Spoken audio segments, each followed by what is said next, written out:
Well, good morning, good afternoon, and good evening, depending where you are in the world. It's my great pleasure to welcome you back to the second day of CVMP 2020. I would like to apologize again for our streaming issues that we had yesterday. We have uploaded the videos that were stuttering to YouTube now, so you can watch them in full quality in 4K and without any interruptions. This is now linked from the program, from our website. So please watch them there if you want to catch up on them. And other than that, what I would like to do now is hand over to Hansung Kim, our session chair for the second full paper session. Go ahead, Hansung. Good morning, everyone. Welcome to this morning session. My name is Hansung Kim from University of Southampton. Today we have 3 speakers in this production session. But before I introduce our speakers, please just remember that we are running Discord, and if you have any question, please come to Discord and then leave question. Then I will introduce all 3 speakers, and the 3 speakers will just run their presentation consecutively. And at the end of the session, there will be around 10 to 20 minutes for Q&A session. So I will deliver all questions listed on Discord. I will ask to the speakers on behalf of you. And okay, here are 3 papers today. The first paper is, the title is High Fidelity Interactive Video Segmentation using Tensor, Decomposition, Boundary Laws, Convolutional Tessellations, and Context-Aware Skip Connections. This will be presented by Anthony Rhodes from Intel, but unfortunately he didn't show up today. So probably there might be no Q&A for this paper. But instead, on that Discord, you can find the original paper, and then you can find his email address. So if you have any question, you can just ask by email. And the second paper is image decompositing using geometric region color unmixing. This will be presented by MacQuarrie from TCD. And the third paper will be exploring the use of skeletal tracking for cheaper motion graphs and on-set decision-making in free-viewpoint video production. This will be presented by Andrew from UCL. Okay, welcome our speakers. Hello, everyone. My name is Anthony Rhodes, and it is my pleasure to introduce my research in collaboration with Manon Goel, titled High Fidelity Interactive Video Segmentation using Tensor Decomposition, Boundary Loss, Convolutional Tessellations, and Context-Aware Skip Connections. So to begin broadly, our research presents a solution to the problem of interactive video segmentation. So the goal in interactive video segmentation is to given a video clip, to produce a binary segmentation of a object of interest. And what is meant by interactive in this particular workflow is that there are soft labels provided by the user at the time of the ingestion of the video or this individual frame for segmentation. So in a little more detail, the modality in our particular setting of the user feedback comes in the form of clicks. So in other words, as you can see in the image shown on the slide, if the user would like to segment, let's say that individual in the foreground, they would provide a small set, but a set nonetheless, of positive clicks within the interior of that object of interest, and also negative clicks, in other words, on the background of the object. In general, just to mention, our model is trained as a few-shot learning model in the sense that it is agnostic to the class of object that is attempting to segment. And our particular modality, as I mentioned, for users, their feedback is these positive and negative clicks. So for our solution, which I'll detail and talk about the network architecture and loss function in particular, and then finally summarize some results, we present several novelties with our particular solution to this particular problem, again, of interactive video segmentation. So number one, we provide a tensor decomposition mechanism for dimensionality reduction at network input, which essentially yields some computational savings, and I'll detail that in the subsequent slides. Number two, in terms of novelties presented by our solution, our network renders all image features in their native resolution. In other words, we don't perform any downsampling whatsoever. And the idea in doing that, of course, is to preserve as much as we can the sort of high fidelity nature of the image features in the original input image as the network processes that particular image. And as I'll show you, we utilize a pre-trained network, and for those pre-trained network features, we provide a convolutional tessellation technique, which I'll explain subsequently. And then thirdly, we introduce a novel boundary loss function for improved boundary segmentation fidelity. In addition to these novelties, we also present a new benchmark video segmentation dataset, which we term the VFX segmentation dataset. We intend to make this dataset public shortly. And that dataset contains over 27,000 high resolution, that is 2K and 3K video frames, including green screen and composited scenes with professionally rendered ground truth segmentations. Okay, so on the next slide, we have a schematic overview of our segmentation network. On the left at the top, and then on the right, we have the various details about the convolution sizes, dilations, padding, layer-wise depth, and so on. So one thing to mention is that, again, our network, as you can see from the schematic, does not make use of any downsampling procedures whatsoever. And layer by layer, in fact, we use exclusively a dilated convolution operation. The idea is to allow the network to learn various correlations between distant pixels at different sort of scaling parameters. And again, we achieve this via dilated convolution of the network, and then we crank up that dilation factor, as you can see in the table on the right, layer by layer. Okay, so let's talk a bit about the input to the segmentation network, and then I'll focus on the loss function in particular. So as you can see in the schematic, the input to the network consists of, in fact, a stack of features. And detailing that a little bit, as I show in the schematic, I apologize if that image is a little bit small for everyone to see, but in the what we call the sort of batch of context features ingested by the network, we include the current image frame, let's call that XT, the previous frame, XT minus 1. In addition, the network, of course, has to ingest the user-provided interactive element, and we provide that in the form, actually in sort of two different ways.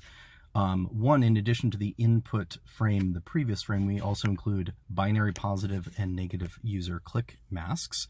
And we also, in addition, include diffusion masks based on a distance transform, just an L2 distance transform applied to the aforementioned binary user click mask. So together, we call this set of input features context features. So the current frame, previous frame, positive clicks, individual clicks presented as a binary mask, negative clicks as well present as binary mask, and then in addition these positive and negative diffusion masks as indicated in the image. Now in addition to that, we also apply a VGG19 network pre-trained on the ImageNet dataset to the input image itself, XT, as part of a what we term convolutional tessellation procedure, which I denote with a T here. Now, these feature maps are then upsampled to the resolution of the original image. I just want to emphasize again that one of the defining components of our network is it uses a dilated convolution at every layer. In addition to that, we essentially process, by doing so, we process all the image features in their native resolution. And to remind you, the images that we train and also test on are 2K resolution, high resolution images.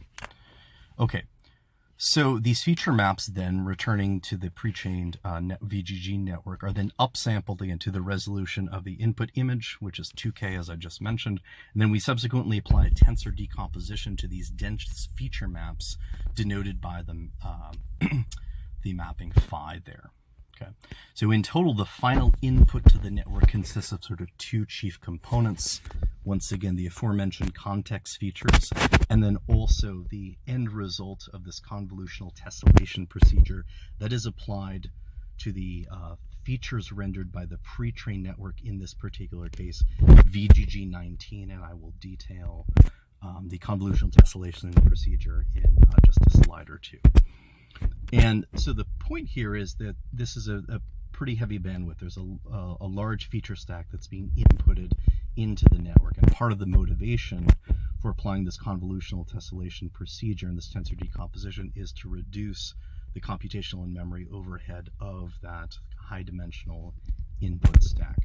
Just a little, I would also emphasize that other details that I just don't have time to sort of mention, all the minutiae here in the talk are of course detailed in our paper. One other little aspect I want to mention that is not particularly on this slide is the pre-trained VGG features entail, again, passing the input image through the pre-trained network and then extracting the last of the convolutional layers in each of the VGG blocks, concatenating those together, and that forms this pre-trained feature stack. Okay, let's now talk about the loss function. So again, I would urge you to refer to the paper for all the details here, but the loss function in general for our network consists of 4 terms or 4 components.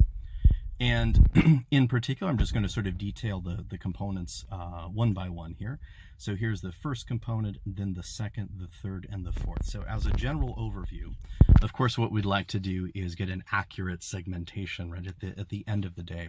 So the first term in our loss function consists of essentially just an approximation of the IOU between the predicted segmentation provided by the network given the input and the ground truth segmentation. And for all the details of the notation that we use in this formulation, and it looks quite dense, I apologize for that, I would again refer you to the paper, but just in a little more detail here. Theta, of course, represents the parameters of the network itself. We're using sort of standard atom optimization here. We're summing over the index I refers to the training data itself, and I'll give some more details about that subsequently. And then this first loss function, the Y sub I represents the inferred segmentation produced by our segmentation network. And then the F here is, excuse me, I apologize for that, is the ground truth, rather, the Y is the ground truth here, and the F is the inferred segmentation given by the network. One little detail that I'll mention as well is the M here is in reference to, we actually produce multiple segmentations, and we're gonna sort of piggyback on this idea of producing latent segmentations, then forcing the network to choose a sort of most appropriate or best of those latently rendered segmentations. And I'll talk about that when we talk about rank diversity loss in just a moment. But just to go back to the beginning here, that first term is simply just an IOU. Generally speaking, what is the quality? How do we quantify the IOU of the predicted segmentation versus the ground truth? And we use a standard metric there, Richardt loss. Now for the second term, the IC subscript stands for interactive context loss. Here's the sort of formal mathematical definition. In short, what this particular component of our overall loss function does is it imposes a penalty for segmentation pixels at inference that disagree with the user label, and the magnitude of that disagreement, we use an L1 penalty in doing so. So what we're doing, in short, is to encourage, of course, the predicted segmentation to match up with the labels provided by the user indicating positive, that is foreground pixels, and negative or background pixels. So that's enforced via the interactive context loss term. Next, we have rank diversity loss. So rank diversity loss is a component that we've absorbed from a 2018 CVPR paper by Lee et al. Called Interactive Segmentation with Latent Diversity. So I'd refer you to our paper and also their paper if you'd like to learn all the nitty-gritty details of that particular loss function and sort of why that methodology is sound. But in short, I'll summarize it here by saying that the network, as indicated in the schematic above, generates multiple latent segmentations at output. And the idea is that these various segmentations, they are ranked by a scalar parameter lambda, as indicated in the formula above, to help disambiguate multiple plausible segmentations at inference. So it might be the case, as you can imagine, that there might be some ambiguity with multiple plausible segmentations. Do you mean when you click on a person that's riding a bike, the person and the bike, or just the person or just the bike? And so rank diversity loss is a methodology that's been proven out via ablation studies in the aforementioned paper that improves the overall sort of quality of the segmentations when there is that inherent ambiguity in the problem. And then lastly, we have a novel component here, which we term boundary loss. So for boundary loss, we'd like to, in particular, as it's probably no surprise to anyone here, the hardest pixels to sort of get right in a segmentation problem, of course, are the boundary pixels in general. So what we're doing is adding a term that enforces a correct segmentation just on the boundary itself, and we enforce this with the boundary loss, as mentioned, the notation. And then in particular, we use a pseudo-Huber loss function, which is detailed in the paper, to very strictly enforce correct boundaries. Okay, so in addition to the loss function, another component that is somewhat novel in our particular research is this notion of dense feature compression. So as I mentioned before, for computational savings, we perform a tensor decomposition of the stack of pre-trained VGG19 features prior to ingestion in our network. And performing this decomposition reduces the depth of the network by 2x. You could make that compression even higher. Of course, there'll be some loss incurred as well. And concretely, we use a Tucker decomposition we detail. If you're unfamiliar with the Tucker decomposition, tensor decomposition in our paper itself. And the basic idea is we have, again, the stack of pre-trained features. It's a three-dimensional tensor being inputted into our segmentation network. And again, for computational savings and efficiency, we reduce the depth of that feature stack a priori using this Tucker decomposition technique. Okay, and then lastly, as I alluded to before, we also introduced, which we plan to share with the public, this VFX segmentation data set.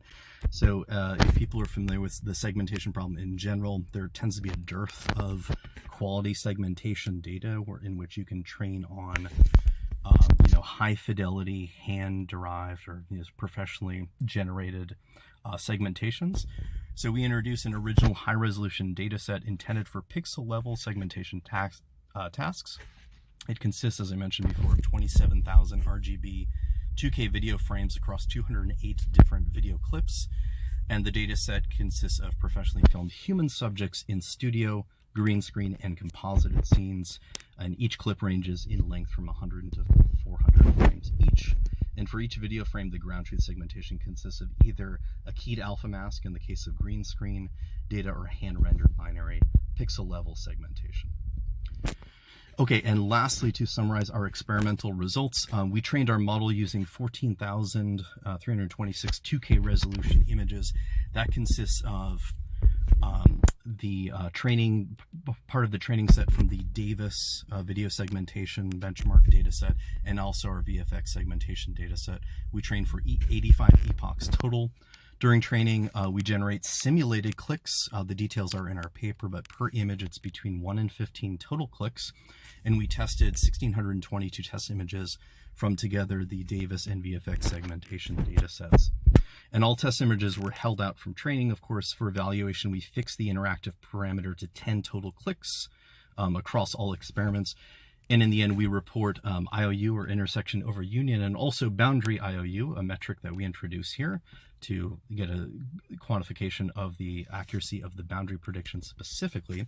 And we test our model against this latent diversity, or ISEG CVPR 2018 state-of-the-art, DOS from CVPR 2016, and the classic graph cut and random walk baseline segmentation model. So I would encourage you to look at our paper for more details, but in the end, we outperformed various of those baseline models and the state-of-the-art in both the MIU and the BIU categories, as you can see. And lastly, I have a demo video as an example of the input images, of course, on the left in video clips, and the segmentation rendered by our network on the right. And I'll just play that briefly.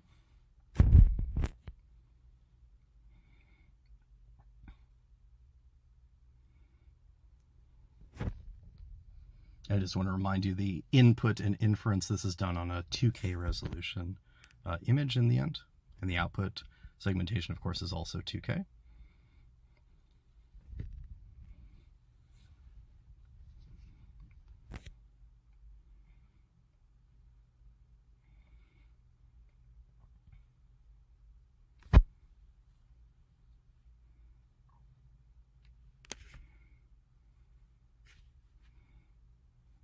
And that is the end of my talk. And again, I would encourage people to either contact me, please, if you have further questions, or refer to our paper for a more detailed explanation.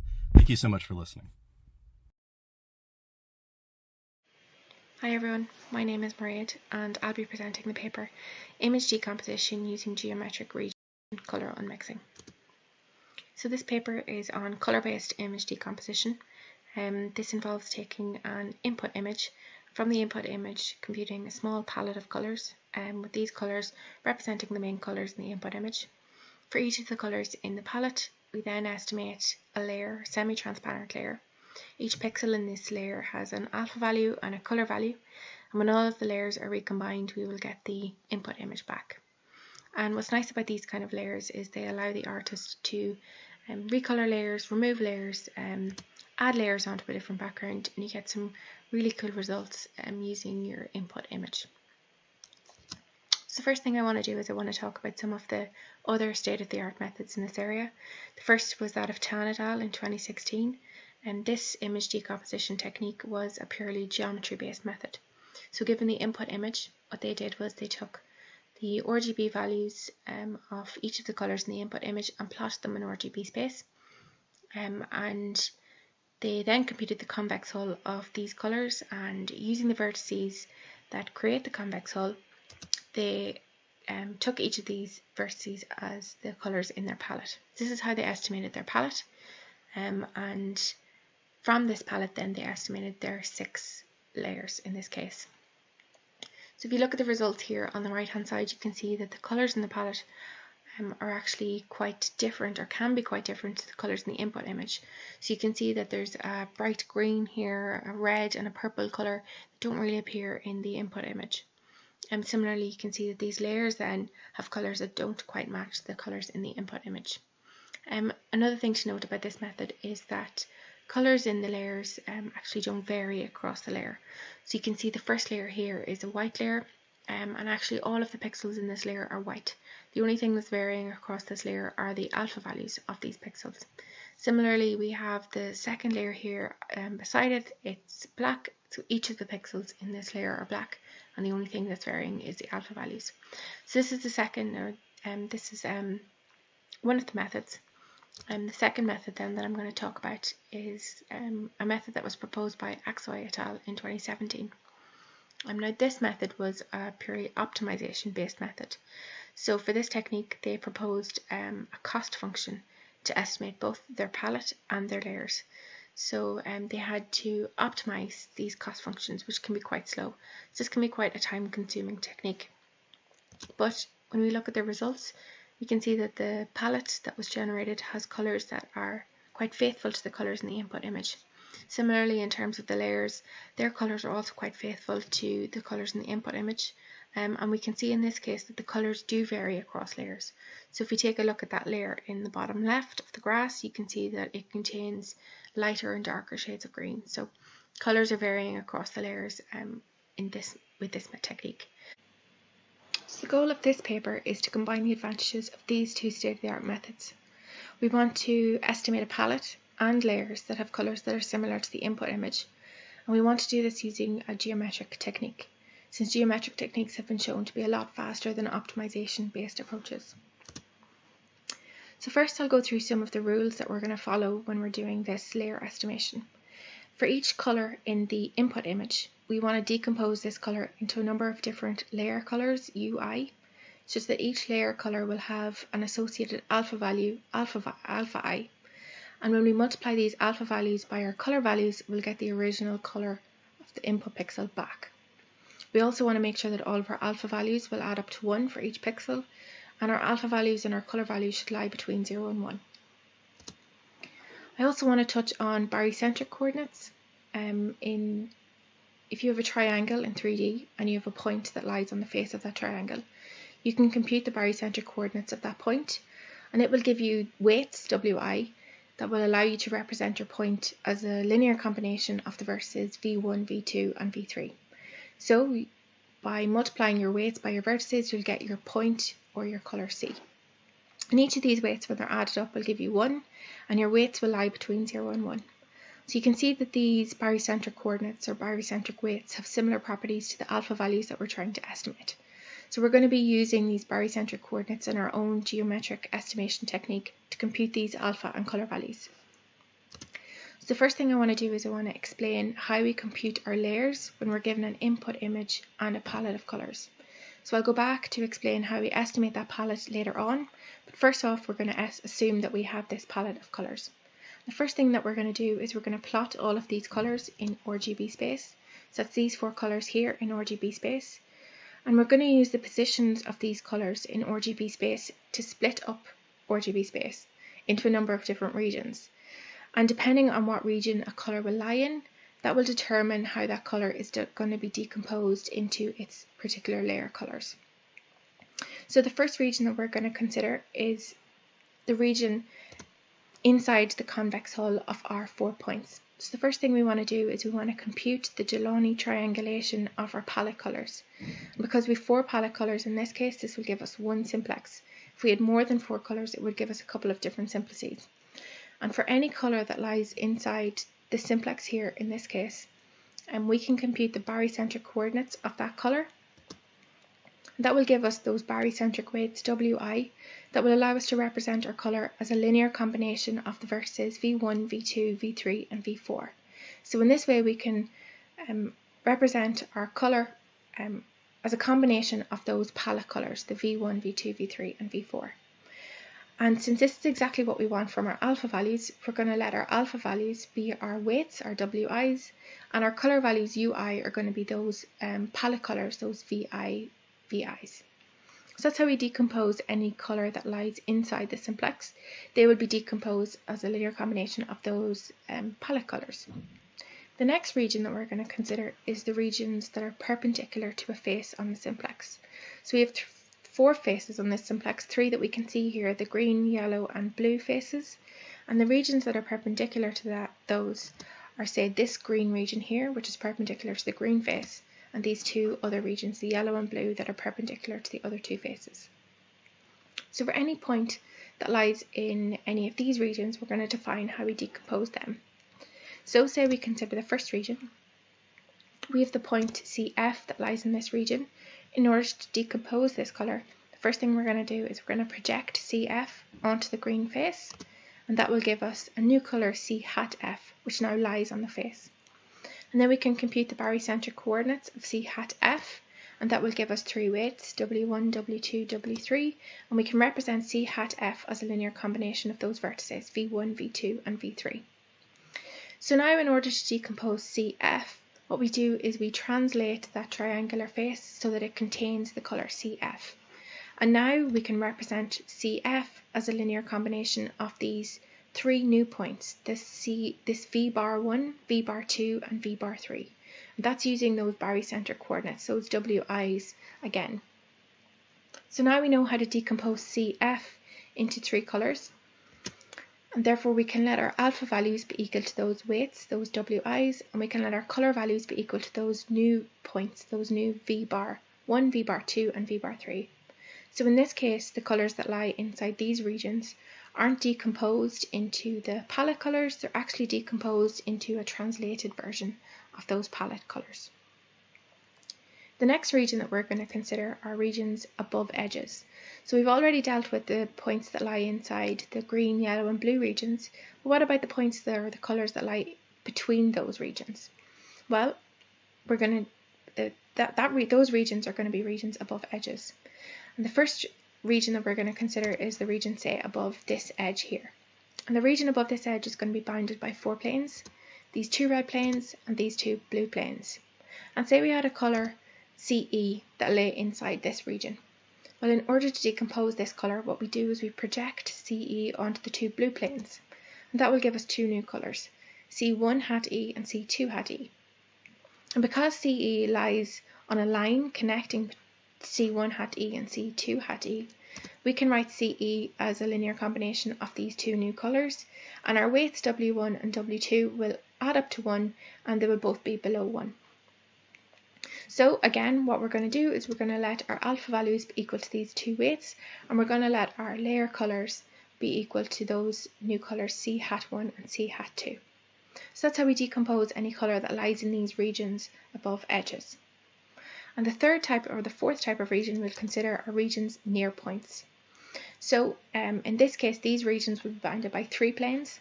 We have this orange plane, this green plane, and this blue plane, and they will bound this region here. So if we have any colour that lies in this region here, what we've decided is that they are very close to one palette colour, and that palette colour is that black palette colour there. So any colour that lies in this region is only close to one palette colour, so we don't want to decompose it into several palette colours. Instead, we want to just keep it solid or opaque. So we're going to let the alpha value of any colours lying in this region be 1, and their colour value be just the original colour. So we're not actually going to decompose these colours, we're going to keep them opaque in the layer. So that's how we decompose any colour that lies in RGB space with respect to this palette. Now that we've shown how we compute our layers, the next thing I want to show is how we extract our palette from the input image. The method that we're going to use is an extension of that of Aksoi et al. And we extend upon their palette extraction technique, so that will work well with our own layer decomposition method. So in Aksoi et al.'s technique, what they did was they took their input image and they binned each of the colours in the input image in a histogram and found the bin with the highest count and added that colour to the palette. In the next round, they removed those colours from the input image and repeated the process until they had a number of colours in the palette that represented the colours in the input image well. So when we tried their palette extraction technique with our own layer decomposition method, we got results similar to this. So you can see the input image in the top left and the 5 layers here that were computed using Aksoi et al.'s palette. In this case, we found that in general, sometimes layers look good, but in other cases, we found that layers had alpha values that changed quite drastically between 0 and 1. In order to combat this, we decided to alter Aksoi et al.'s palette extraction method in a couple of ways. So in order to refine Aksoi et al.'s palette extraction technique, we decided to do 3 things. The first thing we did was we increased the number of palette colours that were extracted from the image, and then we refined these palette colours. The first way we refined these was to remove palette colours that were too close together. Palette colours that lie too close together create simplices in 3D that are too small, and in this case alpha values will change too quickly between 0 and 1. Similarly, we removed palette colours that create simplices in 3D that are almost flat. Again, flat simplices will create colours with alpha values that change too quickly between 0 and 1.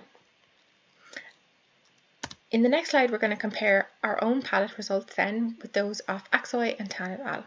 You can see our own palette there on the top, with Aksoi et al. Below it and Tan et al. At the bottom. In general, we found that our palette extraction and that of Aksoi et al. Created similar palettes.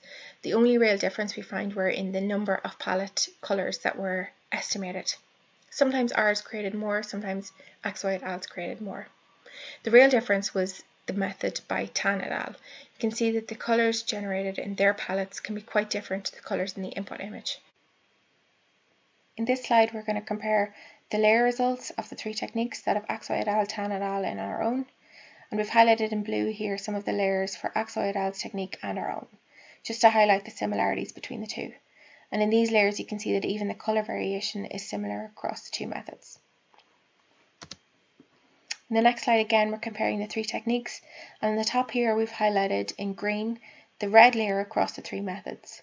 And on the left hand side you can see that Aksoi et al.'s red layer has only a small part that's red, whereas that of Tan et al. And our own have a larger region that appears red across the layers. So in this case, our own technique is more similar to Tan et al.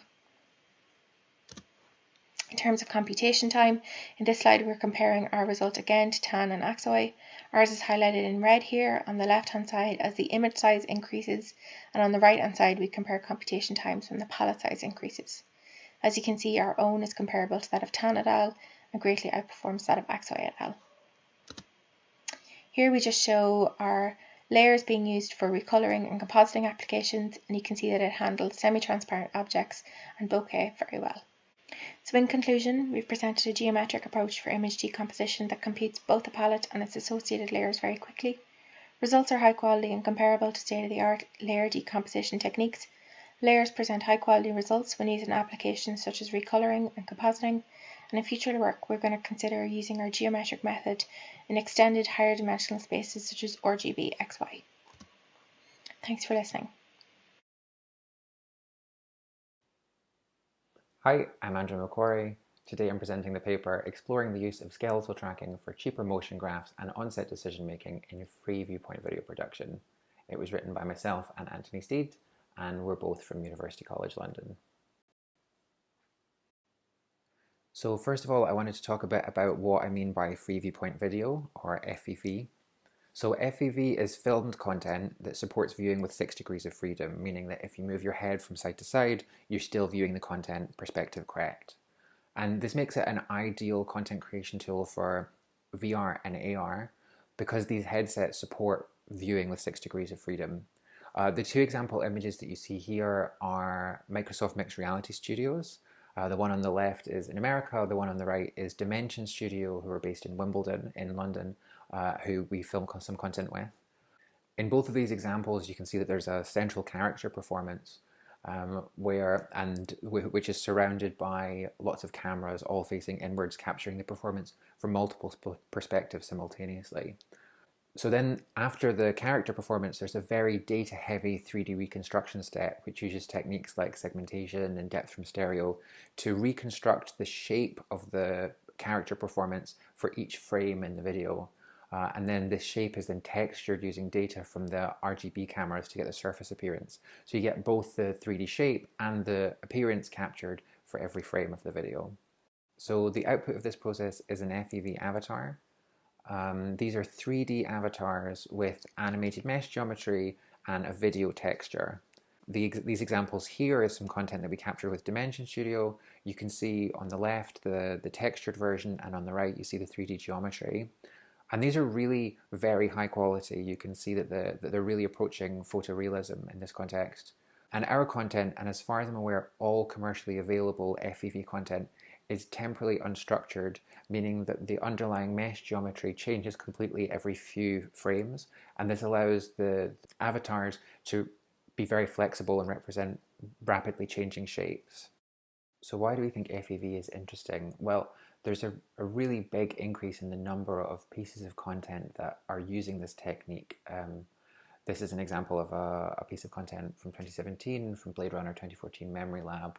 And you can see the character on the left here has been volumetrically captured in an FEV studio.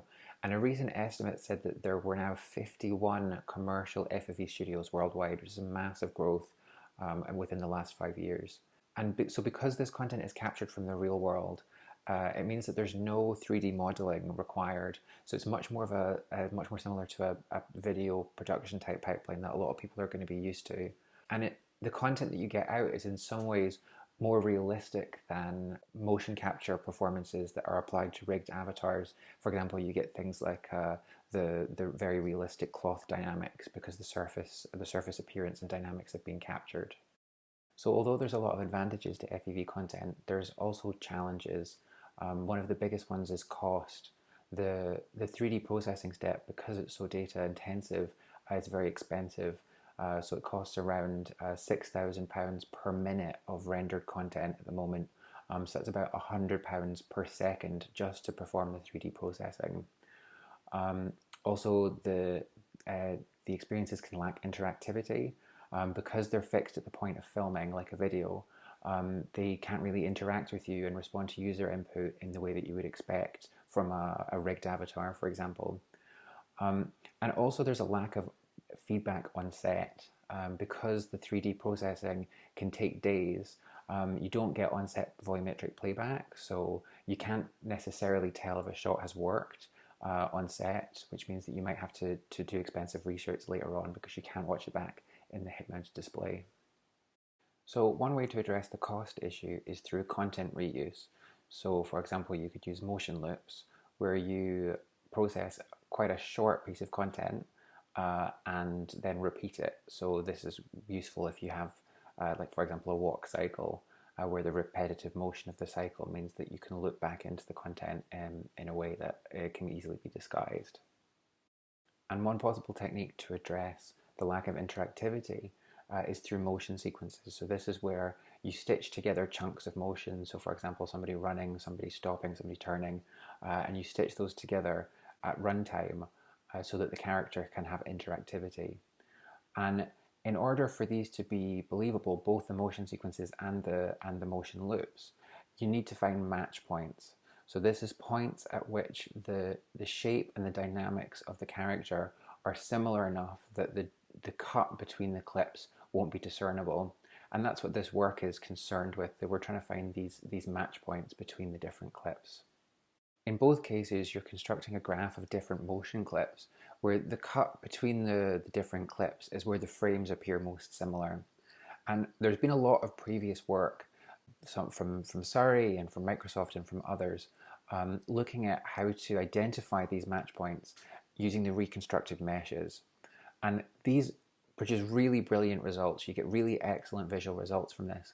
But the problem is that because they work on the 3D process meshes, it means that you need to have already done the 3D reconstruction step for all of the content that you want to compare.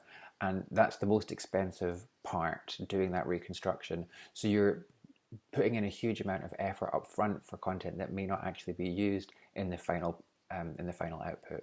So our idea was to try and avoid the 3D reconstruction step and perform comparisons before 3D reconstruction, because that's what makes it so expensive.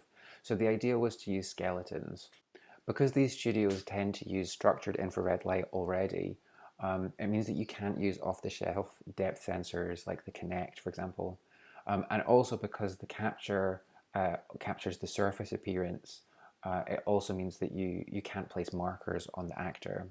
So instead we decided to try and use OpenPose, which is an open source framework which can identify skeletons in RGB images.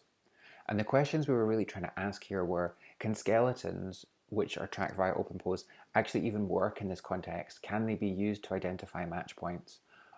And if so, what can they be used for? Might it be possible to use them on set, for example, to assess if you've captured the right content and therefore avoid having to do expensive reshoots? So this is how our skeleton-based match point detector system works. The input is an RGB image for each frame from each of the cameras in the rig. In our case, there are around 50 RGB cameras in the rig. We then use OpenPose to detect the 2D skeleton in each of those images. Because OpenPose works in 2D, we then need to lift it into the 3D world, which we do by using multi-view geometry. Because we have the camera calibrations for each of the cameras, we can work out where the rays for each joint intersect, and that becomes that joint's 3D location in space. We then perform the skeleton comparisons. In order to do that, we align the skeletons in a least squares sense, and then we calculate the distance between all the joints, and we take that to be the difference between those two frames. We include all the specifics of how this works in the paper, so if you want to see the details, then have a look at the paper. Okay, so now I'm going to talk about how we went about evaluating our system and what results we got. So as I mentioned before, the output from FAV Studios at the moment is avatars where the meshes are temporally unstructured, meaning that the mesh changes every few frames. And that creates problems for assessing our system because it's really difficult to get a ground truth value for how similar the frames are to each other from real world data. If the frames were temporally consistent, if the mesh was consistent, then we could do it in a relatively easy way. We just align the skeletons and then compare the distances of the vertices from each other, because each vertex would have a corresponding vertex to check against. But because it's unstructured, we can't do that. So we can't get a ground truth from the real world data. So instead, what we do is we follow the examples in the literature, and we create a synthetic data set. In order to do that, we reconstructed the layout of the rig in Blender. So we took the camera calibrations from a real world shoot, and applied them to lots of virtual cameras inside Blender 3D, a 3D software package. And then we apply a motion capture performance to a rigged avatar and drive that avatar through several motions, like walking and stopping and running and such. And then we generate an output from that, which is very similar to the type of input that we would get to our system in the real world. So by that I mean we get a single RGB image for each frame from each camera for every camera in the rig. And so we have that, but we also have the ground truth, because the avatar has a known and fixed geometry because it's a rigged avatar. Then we can compare each frame against each other by aligning the avatars and comparing the distances between the vertices. To look at how accurately our system is performing, we can use heat maps to get a visual indication. So here you see some heat maps. Each of these heat maps represents a self-similarity. So this is when we compare each frame in a clip against every other frame in the same clip. So this is why they're square. So each pixel in each of these images, so say you take the XY pixel, that's comparing frame X against frame Y in that clip. So you'll notice that there's very strong diagonal lines running from the top left to the bottom right, and that's exactly what you would expect, because for each of those pixels, that's comparing the frame against itself. So in these heat maps, a very dark pixel indicates that the frames are more similar, and brighter pixels mean that they're less similar. And on the top, you'll notice that is the ground truth. These are the ground truth values, and the images below are the heat maps generated by our system. And you'll notice that the shape is very similar. We're really seeing a very similar shape between these two heat maps, indicating that our system is really working as you would expect. To analyze the system statistically, we used the same process that the other people have used in the literature. So we looked at receiver operating characteristic curves. So this is what you see on the right here. And these curves are really an indication of, as you make a discriminator more sensitive, to what extent does it damage the specificity? So to read these graphs, ideally what you want to see is a line that goes straight up the left-hand side, the left-hand axis, and then straight across the top axis. That would mean that it's an ideal discriminator. So really what you're wanting to see is a curve that gets as far into the top left-hand corner as possible. And you can see here from these lines that our discriminator is performing really well. The lines are really right up in the top left-hand corner. Comparing our system against the state of the art, we found that we were around 2.8% less accurate. This is sort of as you would expect, because the other systems have access to the fully processed 3D mesh. They have more information available to make their comparisons. So we were expecting a small drop in accuracy. But our system is substantially cheaper. Our comparisons can be done before 3D processing, so the final cost of our system is linked to the amount of content you need for the final output rather than the amount of content that you want to compare. This cost saving can be really, really high, but in an example that we give in the paper, we were talking around a 6.2-fold decrease in cost for our system versus the state of the art. We also did an evaluation on real-world data. Because we couldn't get a ground truth for this data, we instead present it as examples. And the example that you see here on the right, it shows that our skeleton-based match point detector system will output a score, and that score is an indication of how similar those frames are. So on the left-hand side, you see these two meshes where the blue and the green mesh are from separate shots. The one on the left is clearly more different than the two meshes on the right, and this is reflected in the score that was given by our system. So the left one got a score of 67, while the one on the right got a score of 34. Just to mention that a higher score is a worse result because these represent the distance between the joints for that take. In the paper, we also explore the possibility of using the system on set and to what extent we think it could work in near real time. And this would be really useful. So as an example, in the shots that we filmed, it's actually very difficult to cut from the walking clip to a stop walking clip, because in all of the shots we filmed, in the stop walking clip, the actor is leaning very slightly backwards. So actually there isn't a great cut between those two shots. So if we had had this system available on set and it had given us a score that showed that there wasn't going to be a good cut, then we could have immediately refilmed those takes. Additionally, if you had this system on set, then you could use that to drive rigged avatars, and then you'd be able to get some degree of playback. So just to sum that up, we looked at using 3D skeletons to assess match point quality in Free-Viewpoint video. We found we had an accuracy that was slightly below the state of the art, but with a substantial cost saving. We also explored whether or not we could use the system on set in near real time to assess if we needed to do reshoots based on match point quality, and also potentially to drive rigged avatars for on-set visualization. Okay, thanks very much. Thank you very much. Now we have a Q&A session. Please leave the questions for third speakers and then the Discord. Unfortunately, we don't have the first speaker here, so we can skip. You can email the author directly if you have any question. And for the second one, for second paper, here are several questions. First question. Sorry. So first, first question was already answered at the later part of your presentation, because it was about how to pick up the palette colors, but you already explained, so I can skip that.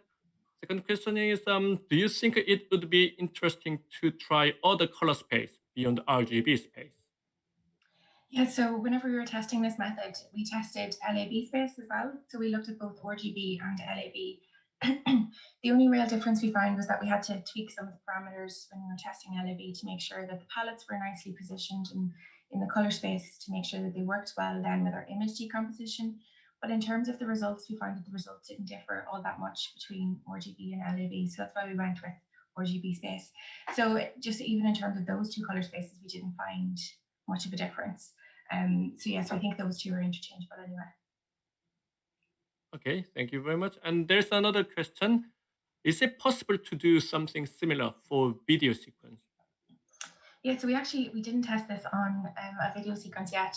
I can't see why there would be any issues with applying this for full video sequence. Once you keep the same palette and apply the same palette, say decomposition for a whole video clip, you should get results that stay quite consistent.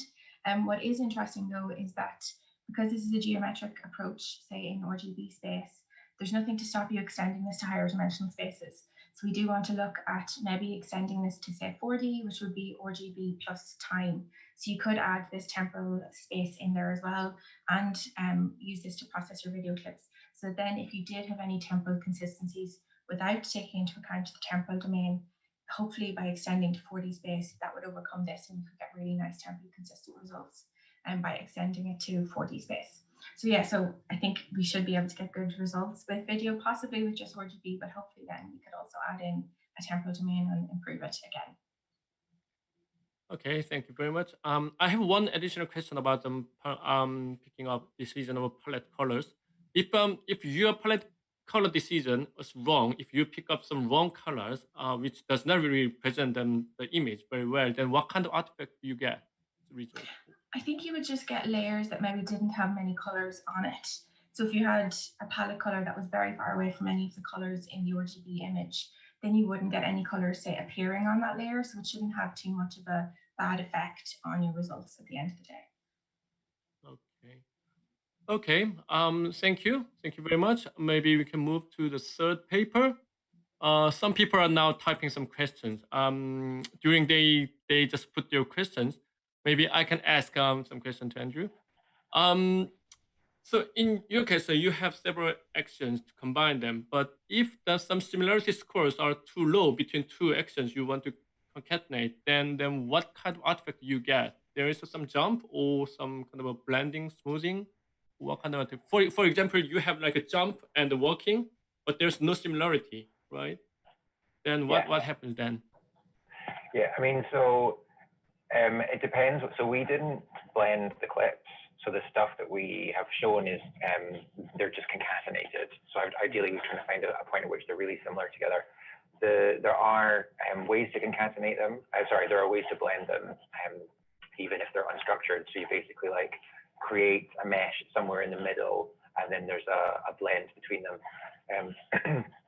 But obviously, the further apart they are, the less good that's going to look, and the more distortion there's going to be. So really, if the clips are not similar, then you don't get a good blend. It's not like, you know, with an articulated avatar where you're blending together skeletons.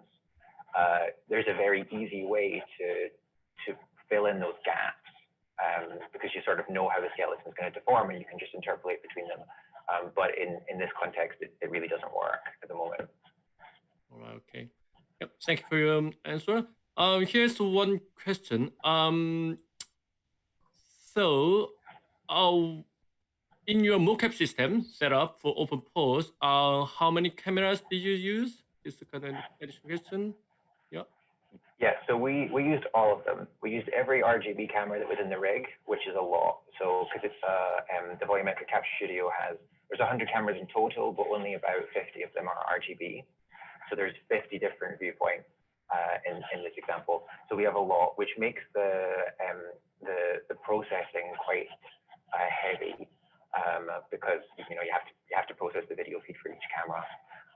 So definitely something that we would like to look at in the future is whether or not you can use a subset of the cameras and what kind of degradation you get in performance because of that. Okay, thank you. Then when you say about like a 2.8% less accuracy, what is compared to? Yeah, so in this case, we compare it against ideal discrimination, as in we took the state of the art in this context to mean that we're comparing it against temporally consistent meshes. So there are mechanisms to create temporally consistent meshes throughout the process. And if you have a temporally consistent mesh, then you can align the meshes as ideally as you can because there's corresponding vertices between them. So in this case, we took it to be ideal, which is essentially the ground truth. But there's a big range of different ways that you could approach the problem. And I think definitely something we would like to do in the future is comparing sort of the cost benefit analysis of how much it costs versus how accurate you get. So there are other systems that work on temporally inconsistent meshes like spherical histograms and shaped spherical harmonics, which don't achieve the same kind of level as ideal discrimination. So I think ideally we'd like to sort of look at all of them and so you have a comparison and see this one's going to cost this much and this is the accuracy level we will get with it. Thank you very much. Now we have only 2 minutes. So could you just quickly answer just one question and then go to Discord later and then just answer for all the questions? So just one last question should be, do you think there is some post-processing that could be used to help disguise these transition based on your pose data extracted? Is there any way? Yeah, so I think that's a really interesting question, and it's not something that we looked at, but I definitely think, if you say you capture your character in an A pose or a T pose, and then you rig it, and then you try and use that rigged avatar, you deform the rigged avatar into the shape, and then you can deform it over the transition to try and fill in the gaps. So if you don't have the space and if you don't have the information in the middle, could you use a rigged avatar to fill it? And I think that would be really interesting. I think it'd be definitely something worth looking at. But these systems, they do have, because they're capturing all of the surface appearance, and that includes all the folds of the cloth and the facial expression and hands. So there's different things that might be hard, but they're also hard for our system. So our system doesn't detect those things perfectly. And we've proposed in the paper a bunch of different ways that you could potentially improve things. Thank you very much. Now we have only 1 minute, so I think we have to wrap up this session. But there's one more question on the text box, so please go there and then answer by text later. So thank you very much, all 3 speakers. It was very, very informative session. So even though we cannot see our audience, please give some big hands to our speakers. Thank you very much, and then see you in the other session very soon. Thank you. Bye.